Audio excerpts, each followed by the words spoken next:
പുരാതന ലോകചരിത്രം.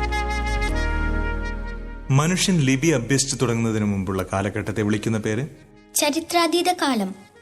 ചരിത്രാതീത കാലത്ത് ജീവിച്ചിരുന്ന മനുഷ്യർ അറിയപ്പെടുന്നത് ചരിത്രാതീത കാല മനുഷ്യർ. ശിലായുഗം എപ്പോഴായിരുന്നു? ഏതാണ്ട് 3000 BC-യിൽ. ശിലായുഗത്തിന്റെ ആദ്യ ഭാഗം അറിയപ്പെടുന്നത് ആദിശിലായുഗം. ആദിശിലായുഗത്തിന് തുടക്കം കുറിച്ചത് ഏതാണ്ട് 2 ദശലക്ഷം വർഷങ്ങൾക്ക് മുമ്പ്. ശിലായുഗം എന്ന പേര് ഉണ്ടായതെങ്ങനെ? ഈ കാലഘട്ടത്തിലെ മിക്ക ഉപകരണങ്ങളും കല്ലുകൊണ്ട് നിർമ്മിച്ചിരുന്നതിനാൽ. 8000 BC-ക്ക് ശേഷം ശിലായുഗത്തിൽ ജീവിച്ചിരുന്ന ജനങ്ങളെ വിളിച്ചിരുന്നത് മെസോലിത്തിക്. പശ്ചിമേഷ്യൻ രാജ്യങ്ങളിൽ ജനങ്ങൾ കൃഷി ചെയ്തു തുടങ്ങിയ കാലഘട്ടം ഏതാണ്ട് 8000 BC-യിൽ. ശാസ്ത്രജ്ഞന്മാർ ആദിമനുഷ്യരെ എത്രയായി തരംതിരിച്ചിരിക്കുന്നു?